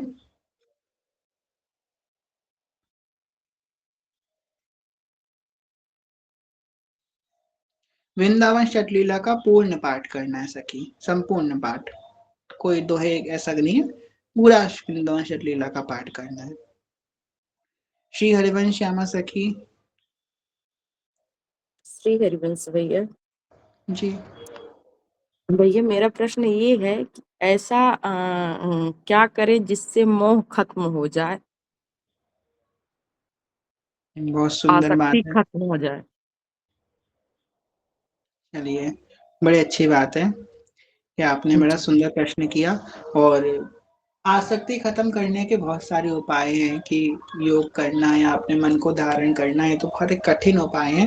महाप्रभु जी ने बड़ा सुंदर एक उपाय बताया है, यमुना अष्टकम। जो यमुना अष्टकम है उसका उसमें कितनी बार ये कहा जाता है, भजे कलिंद नंदिनी दुरंत तुरंत। मोह भंजनी। वो मोह का भंजन करने वाली है। तो आप जो है यमुनाष्टकम का पाठ कीजिए, उससे आपका मोह अपने आप खत्म हो जाएगा। कहीं भी जो होगा संसार का मोह वो अपने आप खत्म हो जाएगा। भैया इसका नियम थोड़ा सा मार्गदर्शन करें। नियम तो ये है कि दिन में 3 बार करना है। आप कौन से 3 बार? पहला सुबह सूर्योदय के समय, दूसरा जब सूर्य मध्याह्न हो, मतलब सूर्य एकदम ऊपर हो 12 साढ़े 12, और तीसरा सूर्य अस्त के समय। तो ये 3 काल करा जाता है। अगर 3 काल नहीं कर सकते, जब जब समय आपको मिले तब आप कर लीजिए। तो ठीक है। दीप जला के भैया कि नॉर्मली मोबाइल से कर सकते हैं? कैसे भी कर सकते हैं, ऐसा कोई नहीं है दीप जला के करना है, जैसे भी कर सकते हैं, मासिक धर्म में भी कर सकते हैं, ऐसा कोई इसमें कुछ नहीं है। जी जी। आसन में बैठ के भैया कि मतलब जैसे कभी कभी ऐसा हो जाता है कि आसन उपलब्ध नहीं रहता है, हम दूसरी जगह रहते हैं, आसन घर में रहता है, तो ताकि नियम भंग ना हो, तो ऐसे में हम कर सकते हैं? हाँ हाँ, कहीं भी कर सकते हैं, बैठे उठे कहीं भी कर सकते हैं, कोई दिक्कत नहीं है इसमें। जी भैया, धन्यवाद भैया। श्री हरिवंश। श्री हरिवंश भैया, श्री हरिवंश चरण शरण, सभी सखियों के चरणों में दंडवत प्रणाम। श्री हरिवंश। सखी जो अगर घर वाले कथा सुनने से मना करें तो क्या करें? घर वाले कथा सुनने से मना करें, अब क्या बताएं, हमारे भी घर वाले बैठे हैं कुछ बोल भी नहीं सकते। हम तो छुप के सुनते थे, सच बताएं तो किसी को पता नहीं लगने देते थे हम कथा सुन रहे हैं, छुप छुपा के सुन लेते थे कथा। देखो चतुराई आनी चाहिए कथा सुनने के लिए, अब भक्ति करने के लिए। ऐसे चतुराई के बिना भक्ति नहीं हो पाएगी, और आज करके जमाने में तो बिल्कुल नहीं हो पाएगी चतुराई के बिना भक्ति। फिर चतुराई तो थोड़ी बहुत करनी पड़ेगी हर भक्ति करने के लिए, ठीक है। अब चतुराई कैसे, जब लोग होते हैं संसार के लोग, जब किसी से प्रेम करते हैं, लड़का लड़की से, लड़की लड़का से, तो कैसे छुपा छुपा के सब चीजें करते हैं, किसी को कानो कान खबर ना हो जाए हम जो कर रहे हैं, किसी से हम प्रेम करते हैं, किसी का मैसेज आ रहा है, किसी से बात कर रहे हैं, किसी को पता ना लगे ये बात। चतुराई करते हैं कि नहीं? इतनी चतुराई उधर ना करके हम इधर अगर कर लें कि हाँ भक्ति किसी को पता न लग जाए, तो हमें भक्ति निभ जाएगी। तो कोशिश करें कि जो है कथा सुने, और उनसे कहिए कि कथा कोई गलत चीज तो सिखा नहीं रही, अच्छी चीज सिखा रही है। और सबसे विशेष बात यह है कि कथा सुने तो उसको अपने आचरण में उतारें। जैसे कि अब आप कथा सुन रहे हैं, आपने खूब कथा सुनी, फिर आपने घर में अपने माता पिता की सम्मान नहीं कर रहे, उनको इज्जत नहीं दे रहे हैं, उनको चीख चीख के चिल्ला चिल्ला के बात कर रहे हैं, गलत व्यवहार कर रहे हैं, तो माता पिता यही सोचेंगे कि ये कथा सुन रहा है और ये क्या सीख रहा है उससे, तो आपका कथा सुनना बंद करवा देंगे। परंतु आप कथा सुनेंगे और कथा सुनने का उनके चरण स्पर्श करेंगे जाकर के सुबह सुबह, उनके उनका सम्मान करेंगे, उनकी इज्जत करेंगे, तो उनको लगेगा कि हाँ ये कुछ वैल्यू सच में सीख रहा है कथा से, तो आप कथा सुनने को मना ही नहीं करेंगे। सबसे बड़ा जो प्रचार होता है आपके आचरणों से होता है। अभी 2-3 दिन पहले एक इस्कॉन के भैया का कॉल आया था, वो एक प्रश्न पूछ रहे थे कि प्रचार कैसे किया जाए।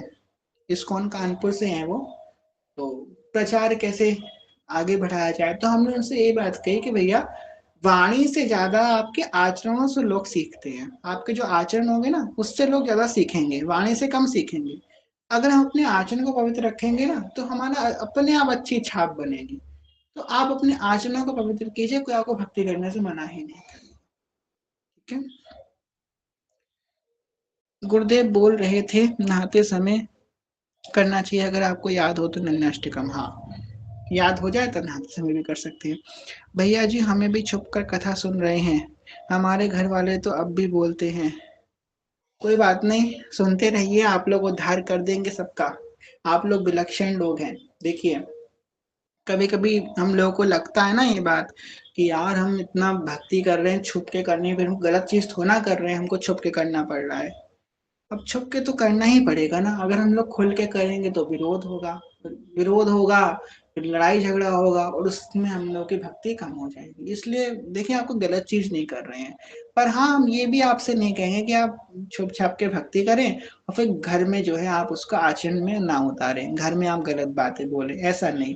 अगर आप कथा सुन रहे हैं तो कथा आपको अच्छी बातें सिखा रही है, सिर्फ अच्छी ही बातें सिखा रही है, कोई गलत चीज तो कथा में सिखाई नहीं जा रही है। उसको अपने आचरण में अगर आप उतारेंगे तो लोगों को अरे आप इतने अच्छे बन जाएंगे, लोग आपसे पूछेंगे कि भाई तुमने क्या करना चालू किया है। आप बोलो कि कथा सुनना चालू किया, लोग कहेंगे भैया मुझे भी जोड़ दो उस कथा से, कथा से तो मैं इतने परिवर्तित हो गए, मुझे भी जोड़ दो।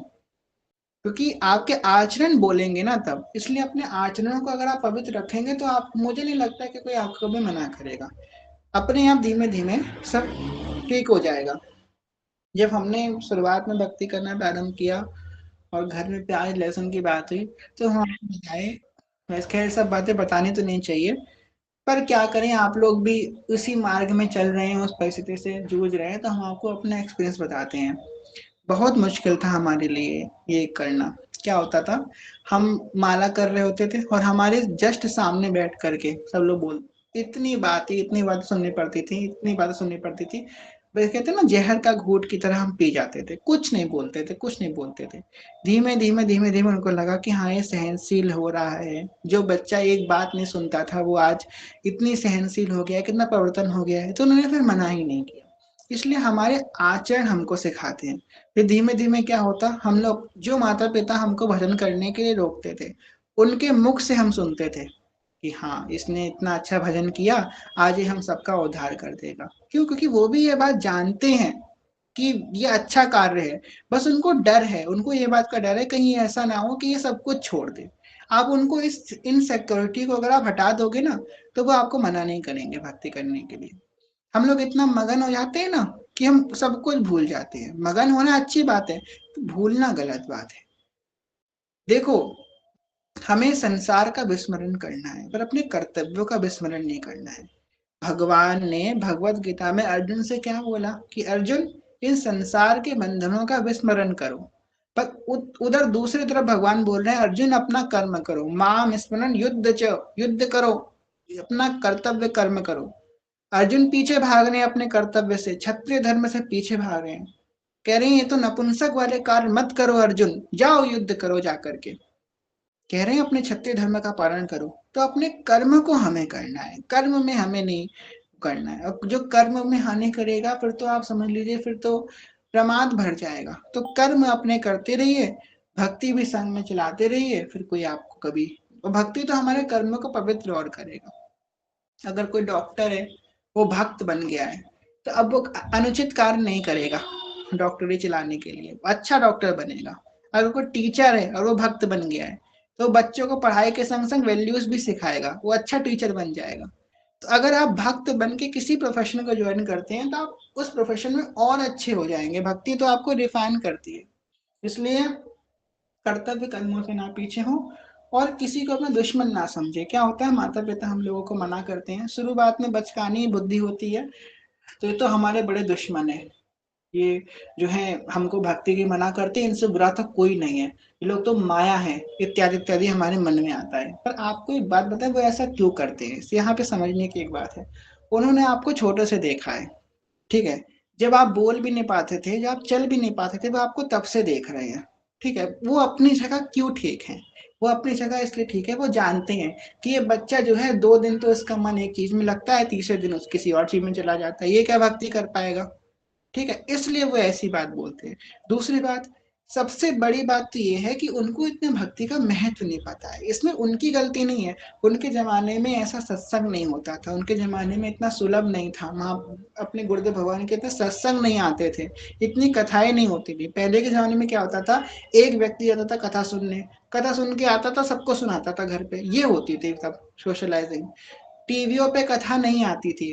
ये ये जो बड़े बड़े चैनल्स हैं आजकल टीवी में आ गए हैं, जिस पहले अभी अभी 20-25 साल से ही तो आए हैं, पहले थोड़ी ना आते थे टीवी पे सत्संग वगैरह।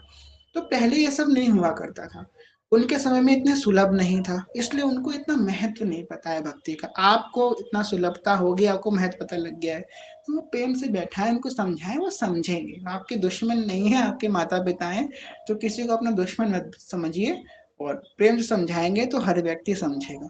हमने थोड़ा समय एक व्यक्ति की, एक संत की डाली थी ना छवि, जिन संत ने एक शेर को शाकाहारी बना दिया था।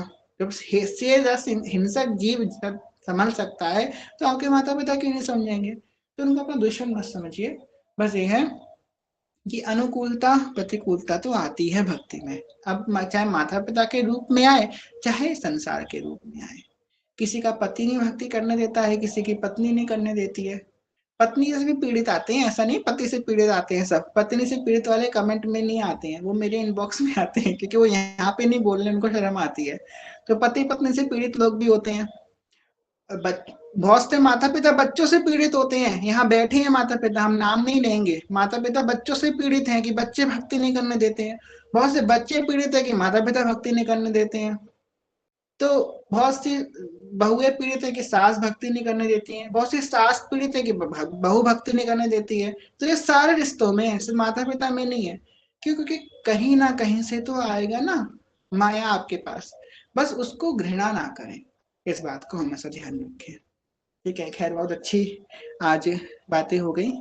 दूसरा किसी का प्रश्न लेते हैं। मुझे तो सोच के भी डर लगता है कैसे हो गया सब, मैंने एक दिन प्यार लहसुन छोड़ने की बात करी तो महाभारत हो गया था। कोई बात नहीं, सब ठीक हो जाएगा, श्री जी पे सब कुछ छोड़ दीजिए। चलिए, श्री हरिवंश हरदत्त सखी, आपका क्या प्रश्न है?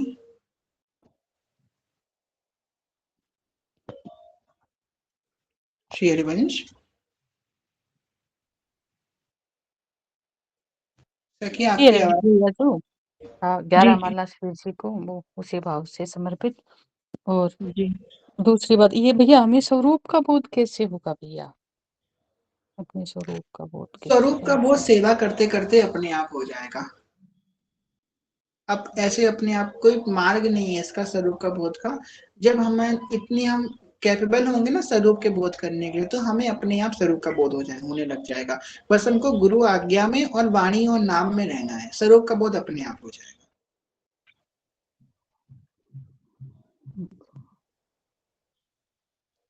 श्री हरिवंश।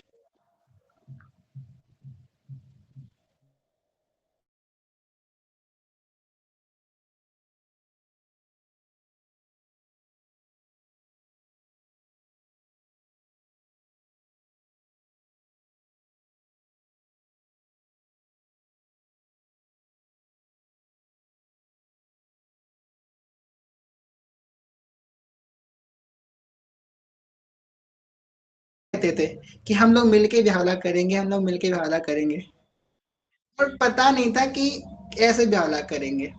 आपको याद है उस समय जितने लोग हुआ करते थे ना, वो सब आए थे उस ब्यावला में।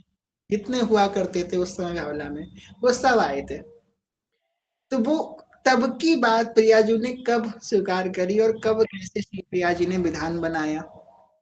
देखो कहाँ से कहाँ हम लोग पहुंचे। जो कहते हैं ना, अगर झूठे से भी किसी ने बोल दिया तो वो निभाती हैं, और उन्होंने निभाया। देखिए कैसे निभाया। सब ब्यावला में आए, कहा करते थे हम लोग। अब एक बात और कहते थे, हम अभी से बता रहे हैं, एक बार और कहते थे कि कभी ऐसी कृपा होगी कि हम लोग ऑफलाइन कथा सुनेंगे वृंदावन धाम में। और अभी से हम बोल देते हैं, देखना बहुत जल्दी श्री जी प्रिया जी इसकी व्यवस्था जरूर बनाएंगे। ऑफलाइन कथा भी जरूर होगी धाम में। अब वो कब होगी वो जाने। हम कहेंगे भी नहीं तुम्हें करवानी नहीं करवानी, अब वो जाने, उनका काम जाने। हम तो श्री हरवंश कर रहे हैं, उनको जब करवानी होगी वो करवा देंगे। चलिए भैया जी, समय कम होने के कारण 84 जी 30 मिनट में ही पूरी पढ़ते हैं। चलिए पढ़ लीजिए, क्या कर सकते हैं। 30 मिनट में पूरे 84 जी आप पढ़ कैसे लेते हैं। हमको तो 5 साल हो गए पढ़ते पढ़ते, हम आज दिन तक 30 मिनट पूरी नहीं पढ़ पाए। पता नहीं कैसे पढ़ लेते हैं। चलिए अच्छी बात है, पढ़ लेते हैं तो ठीक है। पर कोशिश करें कि कोई एक पद अच्छे से गाएं। 84 जी का कोई एक पद आप ले लें, उसको प्रेम से गाएं। ठीक है, क्योंकि गान का महत्व है, पाठ का नहीं। पाठ तो शुरुआत में जब नए नए होते हैं तो पाठ भी करना जरूरी होता है, पर गान से रस आएगा। जब तक गान नहीं करेंगे 84 जी का रस नहीं आएगा। कोई बात नहीं, पाठ करें और कोई एक पद जो आपको अच्छा लगे उसको प्रेम से आराम आराम से सुर लगा करके गाएं। एक बहुत सुंदर बात 84 से याद आई, उसको बोलेंगे, उसका कथा को विश्राम करेंगे। सब लोग बहुत ध्यान से सुनिएगा। अभी थोड़े दिन पहले एक बात का चिंतन कर रहे थे, तो एक सूत्र श्री जी की कृपा से हृदय में उपजा, तो आप सबके संग हम वो शेयर करना चाहेंगे। जब हम 84 जी गाते हैं ना, तो ऐसा प्रयास करें कि हम प्रिया जी को सुख देने के लिए गा रहे हैं। प्रिया जी के सामने बैठ गए और 84 जी का गान कर रहे हैं, तो प्रिया जी को सुख देने के लिए हम गा रहे हैं। आपको कुछ समझ में नहीं आ रहा, कोई दिक्कत नहीं है। कुछ नहीं आ रहा क्या लिखा है, कुछ लीला नहीं प्रकाशित हो रही, कोई दिक्कत नहीं है। आप बस प्रिया जी को सुख देने के लिए गाओ। और सुख देने के लिए गाते हैं मतलब कि उनको रिझाने के लिए सुर लगा, जितना सुर का ज्ञान उन्होंने आपको दिया है वो सुर का ज्ञान लगाओ। सुन सुन के सुरों को सीखो। हमने कोई क्लास नहीं लिया सुरों को सीखने की, अपने आप सुन सुन के सुरों को सीखा है। तो सुन सुन के सुरों को सीखो और सीख सीख के वही प्रिया जी के आगे गाओ। जब आप प्रिया जी को सुख देने के लिए वाणी जी का गान करोगे, तो प्रिया जी क्या करेंगी, प्रिया जी प्रसन्न होकर के आपको सुख देंगी। और कौन सा सुख देंगी कि ये सारी वाणी आपके सामने प्रकाशित हो जाएगी। बहुत बड़ा सूत्र आपको दे रहे हैं। अगर आप चाहते हो कि ऐसा हो जाए, आप उनको सुख देने के लिए गान करना प्रारंभ कर दो। अपने आप आपको वो सुख देंगी, और यही सुख देंगे कि आपको वाणी प्रकाशित होने प्रारंभ हो जाएगी। आप उनको सुख देने के लिए गाया करो। ठीक है, जैसे कि अभी एक राग है। कौन सी राग है, राग भैरव। अब राग भैरव जो है सुबह के समय गाई जाती है। अब राग भैरव की एक बंदिश है, जागो मोहन प्यारे तुम। अब इसी बंदिश को आप, मतलब इसी सुर को लेकर के आप प्रात समय दो रस लंपट, प्रात समय दो रस लंपट, ये जो है ये सुबह का प्रत है ना, मतलब जब सुबह सुबह प्रिय प्रीतम उठे हैं, इसी राग में उसको गाना प्रारंभ कर दो।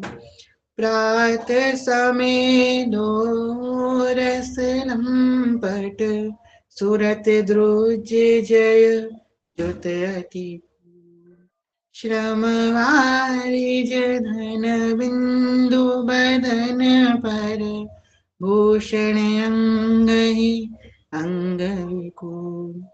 कछुरयो तिलक शिथिल अलकावली, कछुरयो तिलक शिथिल अलकावली,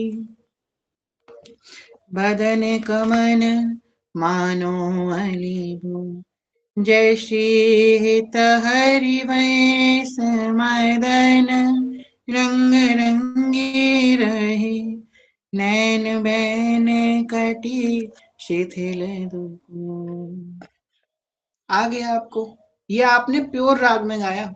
ये जो पद हम लोगों ने गाया अभी प्योर राग में गाया है, और यही राग में गाया क्योंकि सुबह के राग है और सुबह का पद है। अब आपने जब ये पद इसी राग में गाया, प्रिय प्रीतम इतने हर्षित हो जाएंगे, इतने खुश हो जाएंगे, वाह, राग भी अनुकूल, समय भी अनुरूप, पद भी अनुकूल, तब वो लीला कैसे नहीं करेंगे, बिल्कुल करेंगे। अब बसंत का समय चल रहा है, वन विहार आप सुबह कर रहे हो, वन विहार के पद गाओ। अब राग वसंत बहुत सरल राग है, बहुत सरल, कोई कठिन राग नहीं है राग वसंत। राग वसंत आप देख लो, कोई भी बंदिश उठा लो आप राग वसंत की,